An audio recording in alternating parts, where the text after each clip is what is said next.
আসসালামু আলাইকুম, ওলি স্যারের লাইভ ক্লাসে সবাইকে স্বাগত। আজ আমরা ক্যাশ ম্যানেজমেন্ট থেকে একটা অঙ্ক করব। এখন ক্যাশ ম্যানেজমেন্ট অধ্যায়টা কোথায় আছে অনেকের প্রশ্ন। এটা হলো ফিনান্সিয়াল ম্যানেজমেন্ট বই যাদের আছে তাদের চ্যাপ্টার 7-এর ভিতরে আছে। চ্যাপ্টার 7-এ দেখবেন অনেক জাতের অঙ্ক, কিন্তু চ্যাপ্টার 7-এর ভিতরে এটা একটা আলাদা জাতের working capital management plus cash management. দেখবেন এটি ছোট প্রশ্ন হিসাবে আসে, অনেক সময় বড় প্রশ্ন হিসাবেও আসে। এরপরে যারা 4th ইয়ারে আছেন ওয়ার্কিং ক্যাপিটাল ম্যানেজমেন্ট বইটা চ্যাপ্টার 2-এ দেখবেন বিভিন্ন জাতের অঙ্ক, 3, 4, 5 জাতের অঙ্ক আছে। এর মাঝে একটা অংশ হলো ক্যাশ ম্যানেজমেন্টের অঙ্ক। এখন বইগুলোতে তো এলোমেলো করে অঙ্ক দেওয়া থাকে, ধরেন 3-4টা জাতের অঙ্ক একসাথে মিলিয়ে দেয়। 3-4 জাতের যদি একসাথে আমি মিলিয়ে করাই তাহলে অঙ্কের সূত্র ধরতে পারবেন না, প্যাটার্ন ধরতে পারবেন না। এই জন্য আমি কি করছি, ভাগ ভাগ করে নিছি যাতে আপনি অঙ্কগুলো ভালো করে বুঝতে পারেন। তাহলে যারা ফাইনাল ইয়ারে আছেন তাদের হলো ওয়ার্কিং ক্যাপিটাল ম্যানেজমেন্ট বইয়ের 2য় চ্যাপ্টারে, এটা 2য় চ্যাপ্টারের একটা অংশ। আর যারা 3rd ইয়ার বা 4th ইয়ারের ফিনান্সিয়াল ম্যানেজমেন্ট বইটা পড়েন তাদের 7ম চ্যাপ্টারের এটা 2য় অংশ। চ্যাপ্টার 7 থেকে এই ধরনের কোয়েশ্চেন ছোট প্রশ্ন হিসাবে বি পার্টের কোয়েশ্চেনও আসে, এমনকি সি পার্টের কোয়েশ্চেনও হিসাবে আসে। আপনি একটু ইউনিভার্সিটি কোয়েশ্চেনটা একটু ঘাটাঘাটি করলে বুঝতে পারবেন। এবং অঙ্কগুলো একেবারেই সহজ, একেবারে বলতে একেবারেই সহজ। আজকের অঙ্ক করলেই আপনারা বিষয়টা বুঝতে পারবেন। আমি বেসিক এবং বাস্তব ভিত্তিক কি বলে উদাহরণ দিয়ে আমি ইনশাল্লাহ বোঝানোর চেষ্টা করব। তবে ক্লাস শুরু করে দিই। বলতেছে যে এটা এখানে হিসাবটা করব নগদ টাকার হিসাব। গত ক্লাসে কিন্তু আমরা নগদ টাকার হিসাব করছি যে ওয়ার্কিং ক্যাপিটাল ম্যানেজমেন্টে আমাদের দৈনন্দিন কাজের জন্য বা আমাদের কাজটা চালানোর জন্য টাকা কত লাগে বা উৎপাদন যাতে ঠিকভাবে হয় কত টাকা আমার লাগবে ক্যাশ সবসময়, এটা বের করার একটা পদ্ধতি ছিল। এখন আমরা এখানেও নগদ টাকার হিসাব করার একটা পদ্ধতি এটা। এখানে ফার্স্ট এক প্রবলেম 1 করতেছে, হ্যাঁ, প্রবলেম 1 ক্যাশ ম্যানেজমেন্টের প্রবলেম 1। এই শিটটা বাইরে নাই, এটা আপনার নতুন শিট। নতুন শিটটার পিডিএফ কপি এবং কি বলে সফট কপি ছবি আকারে প্রাইভেট গ্রুপের ভিতরে আছে। মেসেঞ্জার গ্রুপে আমি 2টা লিঙ্কে দিয়ে দিছি, যারা পান নাই তারা একটু কষ্ট করে মেসেঞ্জার গ্রুপ থেকে সেগুলো খুঁজে নিন, আমার মেসেজগুলো দেখবেন। আর তারপর না পাইলে আপনি মেসেঞ্জার গ্রুপে লিখবেন, অন্য ছাত্ররা হেল্প করবে, ক্যাপ্টেন আছে, ক্যাপ্টেনরা হেল্প করবে ইনশাল্লাহ। আচ্ছা, Jamuna company has annual sales 5 million. Jamuna company প্রতি বছর 5 মিলিয়ন বিক্রয় করে। সেলস দেওয়া আছে 5 মিলিয়ন, মানে জানেন 50 লক্ষ টাকা মাল বিক্রি করে। এরপর বলছে cost of goods sold 75% of sales. যা বিক্রি করে তার 75% খরচ হয়। Cost of goods sold, cost of goods sold. এই অধ্যায়ের কিছু সূত্র আছে, আমি সময় পেলে আপনাদের সূত্রগুলো লিখে দিই। এই সেলসের 75%।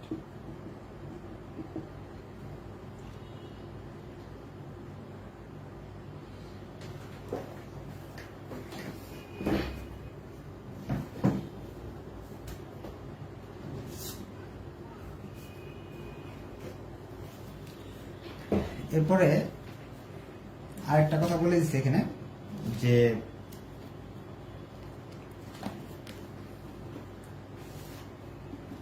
and purchase that 65% of cost of goods sold.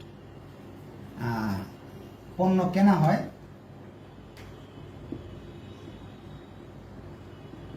এই কস্ট অফ গুডস সেলের 65%।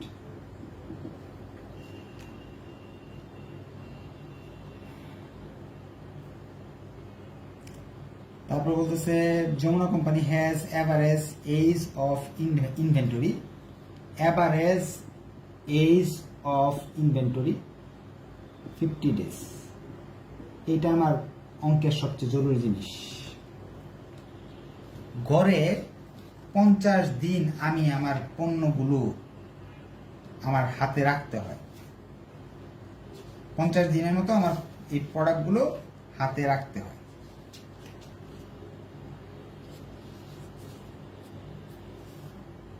এরপর তারা বলে দিছে average collection period of 30 day. টাকাগুলো আসে average collection period, average collection period 30 days.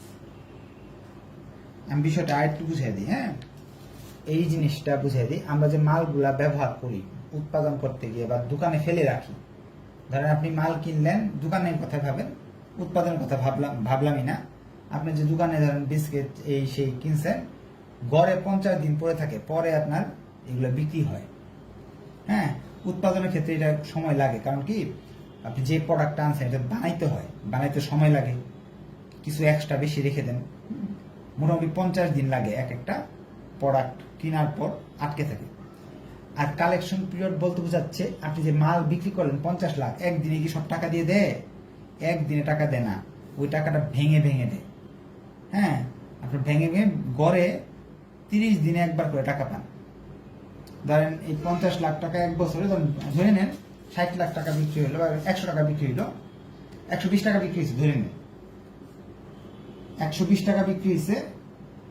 এখন আপনি ধরেন 10-12 টাকা পান, তাহলে প্রতিবারে 12 টাকা পান, প্রায় এক মাস বা 1 মাস 2-3 দিনের পর পর কিছু 12 টাকা করে পান। এটাই বলছে অ্যাভারেজ কালেকশন পিরিয়ড 50 লাখ টাকা একদিনে আসে না, 30 দিন পর পর কিছু টাকা পাই। কত করে পাই এটা বলে নেই, 50 লাখকে 12 দিয়ে ভাগ করলে বেরিয়ে আসবে কত টাকা করে প্রতিবারে পাই। তারপর বলছে average payment period, average payment period 20 days. আমি যে মাল কিনে আনি মানুষের কাছ থেকে, সেটা 20 দিন সময় লাগে, সময় দিয়ে আমাকে টাকাটা ফেরত দিতে। তাহলে এই তথ্যগুলো দিয়ে দিছে যে এই 50 লাখ টাকা বিক্রি করে খরচ, এটা পারচেস করলে এত লাগে টাকা, এই মালগুলো আটকে থাকে 50 দিন। হ্যাঁ, এবং 30 দিন হলো আমার টাকা আসতে সময় লাগে, যাদের কাছে মাল কিনে আনি তাদেরকে 20 দিন পরে টাকা দিতে হয়। এই তথ্যটা দিয়ে প্রথম প্রশ্ন করছে যে, এটা একটা ইউনিভার্সিটি কোয়েশ্চেন। প্রথম প্রশ্ন করছে calculate operation cycle of Jamuna. যমুনার অপারেশন সাইকেল বের করো, ওসি। অপারেশন সাইকেলকে সংক্ষেপে লিখবো ওসি।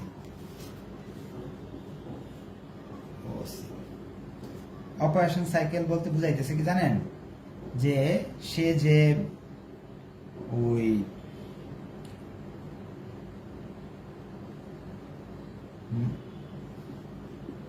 সূত্রটা হলো অ্যাভারেজ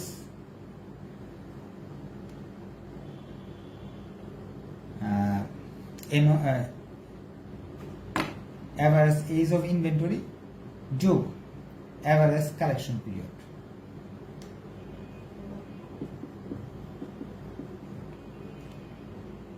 এজ অফ ইনভেন্টরি হলো 50 দিন, কালেকশন পিরিয়ড হলো 30 দিন, 80 দিন।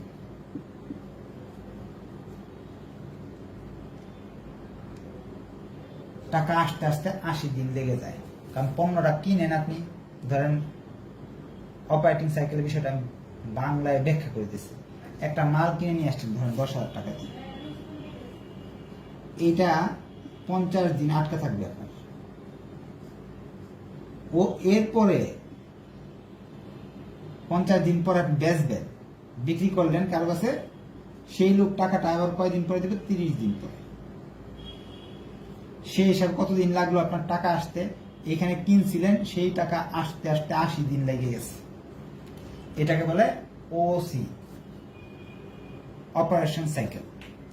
এই পর্যন্ত অনেক কথাবার্তা বলে ফেলছি, কারো কোনো কোয়েশ্চেন নেই। এখন ছোটখাটো কোয়েশ্চেন নেওয়ার সুযোগ আসছে, না বোঝার কিছু ছিল না এখন পর্যন্ত, তারপরও আমি প্রশ্ন নেওয়ার জন্য মাইকটা অন করে দিলাম। আপনারা এখন কোয়েশ্চেন করতে পারেন। পার্সেস 65% বুঝলাম না। মাল কিনি যে আমরা, সেই মালগুলো আমাদের কস্ট অফ গুডস হলে 65% খরচ হয়, কিনার খরচ পড়ে। অর্থাৎ কস্ট অফ গুডস হোল্ডের ভিতরে তো অনেক আইটেম থাকে। যেমন ধরেন, আমি এটা আসলে এইখানে অঙ্কে প্রয়োজন না, তারপর আমি বলে দিচ্ছি। যারা আমরা কস্ট শিট করে আসছি বা ইনকাম স্টেটমেন্ট করি, সেখানে দেখি cost of goods sold, cost of goods sold, এটার ভিতরে কি থাকে? Opening inventory, purchase plus purchase related cost less ending inventory, ঠিক না? অনেকগুলো আইটেম মিলিয়ে হয় বিক্রিত পণ্যের ব্যয়। যারা ক্লাস 9 থেকে করে আসতেছেন, ফিনান্সিয়াল স্টেটমেন্ট বা আর্থিক অবস্থা বিবরণী বা চূড়ান্ত হিসাব ছোট ক্লাস থেকে করে আসতেছেন, তাদের জন্য বলতেছি। এখন আপনার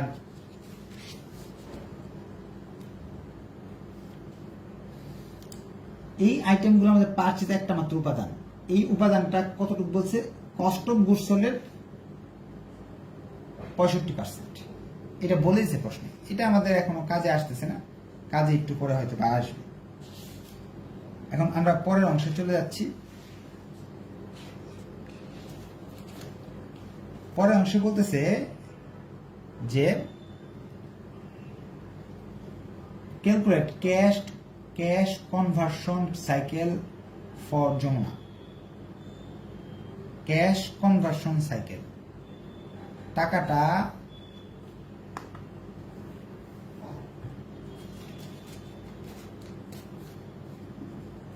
cash conversion cycle, OC minus APP. OC আছে 80 দিন, এপিপি আছে 20 দিন।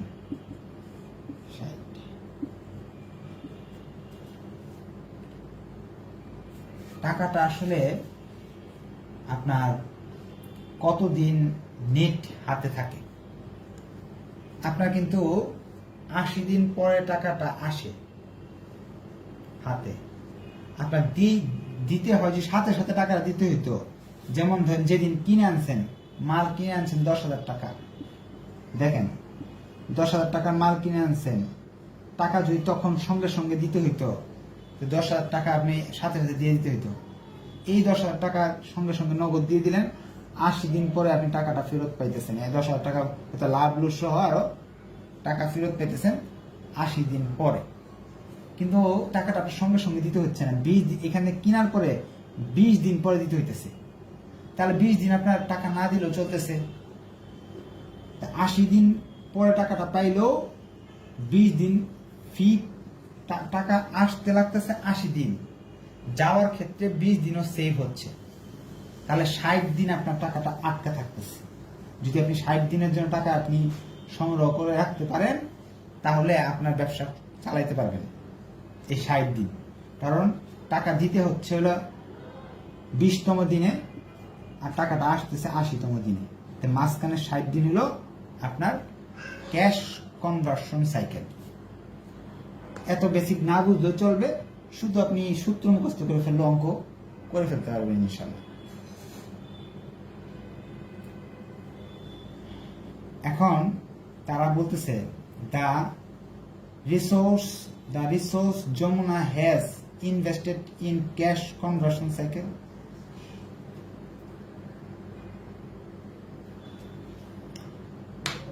যমুনা কোম্পানি কি এখানে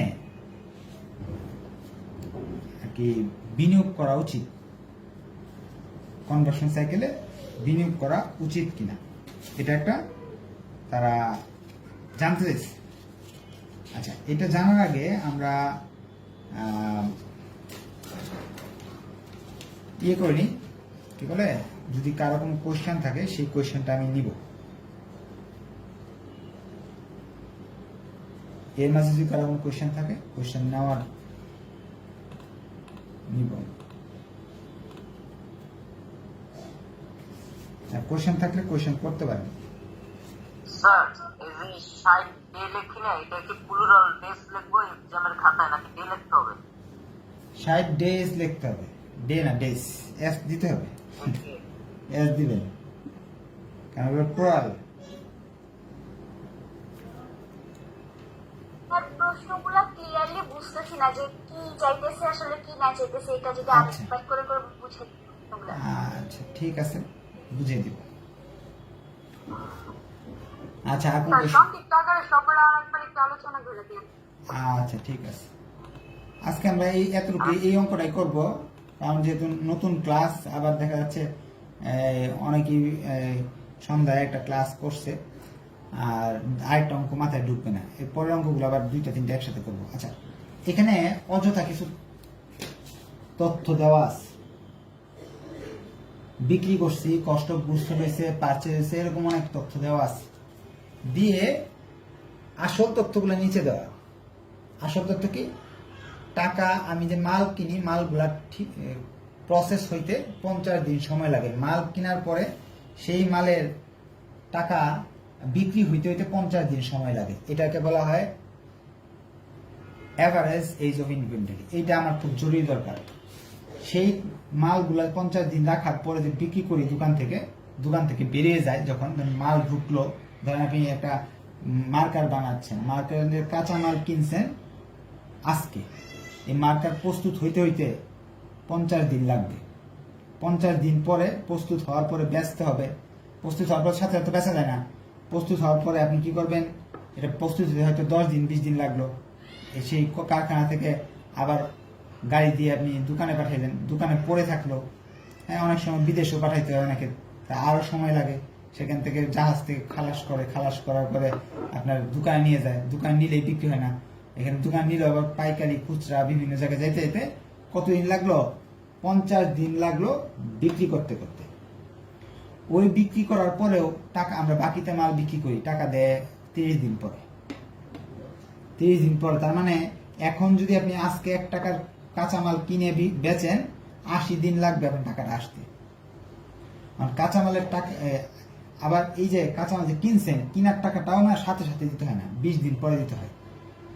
এখন প্রথম প্রশ্ন বলছে আপনার এই অপারেটিং করতে, প্রথম প্রশ্নটা বলছে এইটার অর্থ হলো কতদিন লাগে। এবারে এই যে সংক্ষেপে লিখছি, আপনার পুরাটা লিখবেন এভারেজ এজ অফ ইনভেন্টরি, আর এভারেজ কালেকশন পিরিয়ড, কতদিনে টাকা ফেরত আসে, আবার এভারেজ পেমেন্ট পিরিয়ড, কতদিন টাকা দিতে হয়, এভারেজ পেমেন্ট পিরিয়ড, কাঁচামাল যে কিনে নিয়ে আসছেন কতদিন দিতে হয়।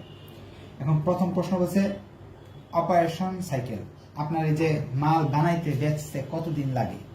এটা লাগে হলো বানাইতে এবং বেচতে লাগে 50 দিন, এবং টাকা আসতে আসতে লাগে 30 দিন। তাহলে মোটমাট অপারেশন সাইকেল 80 দিন লাগে। 80 দিনের মাঝে আপনার টাকা কতদিনের জন্য আপনার টাকাটা ধারণ করতে হবে, ধরে রাখতে হবে। আপনার নিজের পকেট থেকে কতদিন ব্যবসা চালাইতে হবে, কারণ টাকা আসতে ধরেন এখানে টাকা দিছেন, ফেরত আসতে আসতে এই দিন লাগছে। কারণ একটা মাল কিনে, তো এখানে একটা মাল বানায় আপনি 80 দিন পরে টাকা পাইলেন। এই মাঝখানের দিনে আপনি অন্য কাজ করবেন না। এখন তো একটা মাল কিনলেন, 1 মাস পরে যে আরেকটা মাল কিনেন, সেই টাকা তো 80 দিন পরে আসতেছে। তো মাঝখানে 80 দিন তো বসে থাকবেন না, আবার মাল কিনবেন, আবার বেচবেন, আবার কিনবেন, আবার বেচবেন। যেমন ধরেন আমি এটা হিসাব দিই, জানুয়ারিতে আছে, এখন বেসিক না বুঝলে অঙ্ক হবে, সূত্র মুখস্থ করে ফেললে হবে। ফেব্রুয়ারি, মার্চ, এপ্রিল, মে, ধরে নেন এভাবে। আপনার মনে করেন 3 মাস পর পর টাকাটা আসে। আজকে মাল কিনে দিলেন, টাকা পাইতে হইতে মার্চ মাস লাগবে। আজকে টাকা মাল কিনে দিলেন, মার্চ মাসে আপনি নগদ টাকা পাইতেছেন। এখন যদি এই একবার বেচে এনে বসে থাকেন, মার্চে টাকা পাইলেন, আবার কিনে আবার মার্চে কিনলেন, যায় ওই মে মাসে আসলো। এপ্রিল মাসে কোনো টাকা আসলো না, ফেব্রুয়ারিতে কোনো আসলো না, এরপরে মার্চ মাসে মাসে কোনো টাকা আসবে না, কি বলে এরপর কি জুন মাসে কোনো টাকা আসবে না, কারণ এটা তো 2 মাস পরে আসবে। আপনার উচিত কি, এখন একবার বিনিয়োগ করা, এই জায়গায় একবার বিনিয়োগ করা, তাহলে সারা বছরই টাকা আসবে। সারা বছরই আপনি কি এই ঘুরে ফিরে টাকা আসবে, এই টাকা দিয়ে আপনি করতে পারবেন। তো কতদিন পর পর টাকাটা বিনিয়োগ করতে হবে সেটা বলতেছে হলো 60 দিন পর পর।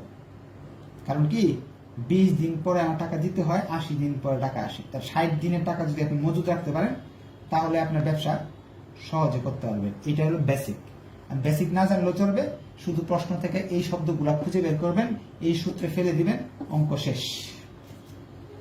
এরপর তারা বলতেছে the resource Jamuna has invested in cash conversion cycle assume 360 দিন ডেজ ইয়ার। এই যে প্রসেসে চলতেছে, এই প্রসেসে বিনিয়োগ করলে ওদের কি লাভ হবে? উচিত বিনিয়োগ করা নাকি উচিত না? এটার জন্য আমাদের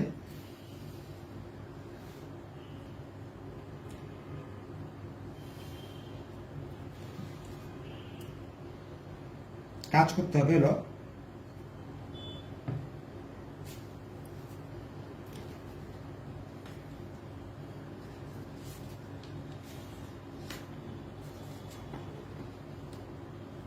প্রমাণ করতে হলে আমাদের টার্ন ওভারটা বের করতে হবে, যে টার্ন ওভারটা বের করতে হবে, আর মিনিমাম অপারেটিং ক্যাশ বের করতে হবে। মিনিমাম অপারেটিং ক্যাশ বের করতে হলে আগে টার্ন ওভারটা জানতে হবে। আচ্ছা, আগে আমরা টার্ন ওভার বের করি।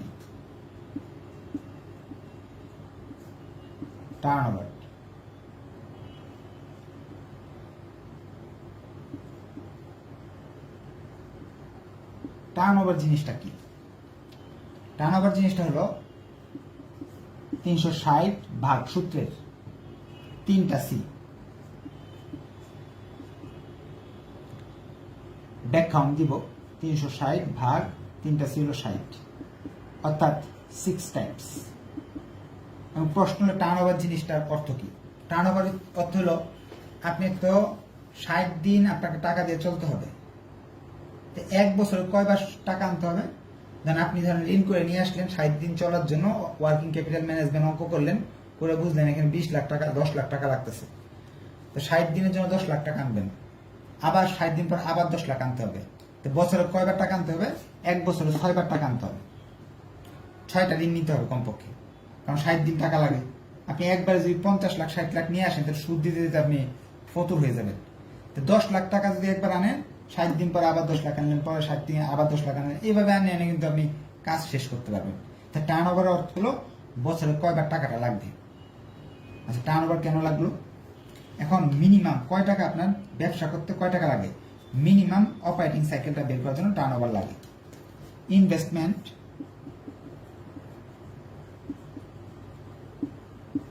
By turn over. ইনভেস্টমেন্ট হলো 50 লাখ টাকা লাগবে, বিক্রয় করেন কত? এক বছরে 50 লাখ টাকা বিক্রয় করেন, এবং আপনার টার্নওভার হলো 6, অর্থাৎ আপনার মিনিমাম সর্বনিম্ন 8,33,000 টাকা লাগতেছে। একবার যদি 8,33,000 টাকা আনেন, তাহলে আপনার 60 দিন বা এই সাইকেলটা একবার পুরো হবে। পরবর্তীতে 60 দিন কাজ চলবে, আবার পরবর্তীতে 60 দিন যাওয়ার পরে আবার 8,33,000 টাকা যদি আপনি দিতে পারেন, আবার ব্যবসা আপনার চলবে। এভাবে 8,33,000 টাকা কমপক্ষে লাগবে। কমপক্ষে, এর চেয়ে কমে গেলে আপনি ব্যবসা করতে পারবেন না, কারণ 50 লাখ টাকা বছরে বিক্রয় হয়। তা 8,33,000 টাকা যদি একবার বিনিয়োগ করেন, তাহলে এটা ঘুরে ঘুরে আবার আসবে, এইভাবে চলতেই থাকবে। তা ক্যাশ লাগবে 8,33,000 টাকা। এখন প্রশ্নে বলছে যে the resource Jamuna has invested in cash conversion cycle. আচ্ছা, কত টাকা বিনিয়োগ করতে হবে ক্যাশ কনভার্সন সাইকেলে? কত টাকা বিনিয়োগ করতে হবে? 8,33,000 টাকা বিনিয়োগ করতে হবে। এই উৎসে যমুনা কোম্পানি বিনিয়োগ কত টাকা হবে? তাহলে বিনিয়োগ কমপক্ষে 8,33,000 টাকা হবে। এটাই প্রশ্ন চাইছিল, এটা উত্তর দিলাম আমরা। আপনাদের যদি কোনো কোয়েশ্চেন থাকে, কোয়েশ্চেন করতে পারেন।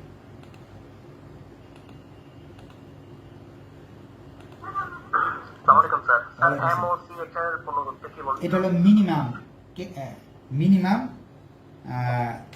Operation cycle. এই যে অপারেশন সাইকেলের মিনিমাম গ্রুপ আর কি। আর কোন question? Sir cost of goods যে 75% ট্যাক্স আছে এটা কি 50 লাখ থেকে কি পার্সেন্ট হবে? এগুলো তো কাজে নাই আমাদের, এগুলো তো এক্সট্রা দিছে, এক্সট্রা দিছে, এগুলো আমাদের কোনো কাজের না, যাতে আপনি ভেজাল লাগাইয়া অঙ্কটা ভুল করে চেয়ে আসেন, এই জন্য দিয়ে রাখছে। স্যার সি নাম্বারে কি কমেন্ট করতে হবে কোনো? না না, তারা কমেন্ট চাই না, এখানে আমি প্রশ্ন আগে পড়ি নাই তো, তারা এখানে বলছে কত টাকা ইনভেস্ট করতে হবে। হ্যাঁ, এখানে বলে নাই যে আপনার ইনভেস্ট করা উচিত নাকি উচিত না, সুদ থাকলে তো ইনভেস্ট করা উচিত হইল। বলছে এই রিসোর্সে যমুনা হ্যাজ ইনভেস্ট, যমুনার বিনিয়োগ কত টাকা ক্যাশ কনভার্সন সাইকেলে, যে এখানে কয় টাকা বিনিয়োগ করতে হবে বা করছে, তাহলে এখানে 8,33,000 টাকা মিনিমাম বিনিয়োগ করতে হবে। এর চেয়ে বেশি বিনিয়োগ করলে তার লস নেই, 10 লাখ টাকা ইনভেস্ট করলে লস নেই। 75% এগুলো তো প্রয়োজন না। না না, এগুলো তো দিয়ে রাখছে আর কি, যাতে আপনারা ভেজাল লাগে নাকি, প্রশ্নে এটা অতিরিক্ত দিচ্ছে। আচ্ছা, আজকে আর সময় নেই প্রবলেম 2 করার, আমরা নেক্সট ক্লাসে 2, 3, 4 এইভাবে অনেকগুলো করার চেষ্টা করব। আজকের ক্লাসে আমরা এই অঙ্কটা ওয়ে তো অন্যভাবে করতেছে। আচ্ছা কোন কিরকম ভাবে করছি একটু মেসেঞ্জারে দিয়ে দিয়েন। স্যার হ্যাঁ, ঠিক আছে স্যার, স্যার ওই ওরা পাই হুম, 50 টাকা 75%। হ্যাঁ, হয়তো 25% ঘুরে 50 দিয়ে গুণ করে 360 দিয়ে ভাগ করছে। আচ্ছা আচ্ছা, এখন বিষয়টা হচ্ছে 50 সালের অঙ্ক। হ্যাঁ, এটা হলো 2014 সালের অঙ্ক। 2014 সাল। আচ্ছা, এখন এখানে আমি বিষয়টা একটু ক্লিয়ার করে দিই। হ্যাঁ, এখানে 2 ভাবে কেন, ওইভাবে যেটা করছে এটা আমি ভুল ধরবো না, কেন ধরবো না আমি বলে দিই। আমরা অ্যাকাউন্ট রিসিভেবল কে এইভাবে ধরতে পারি 2 ভাবে। আমরা যারা কস্ট শিট আগে কস্ট অ্যাকাউন্টিং এর অঙ্ক কি বলে ওয়ার্কিং ক্যাপিটালের অঙ্ক করে আসছি, অ্যাকাউন্ট রিসিভেবল কে ধরতে পারি সেলস এর টাকা,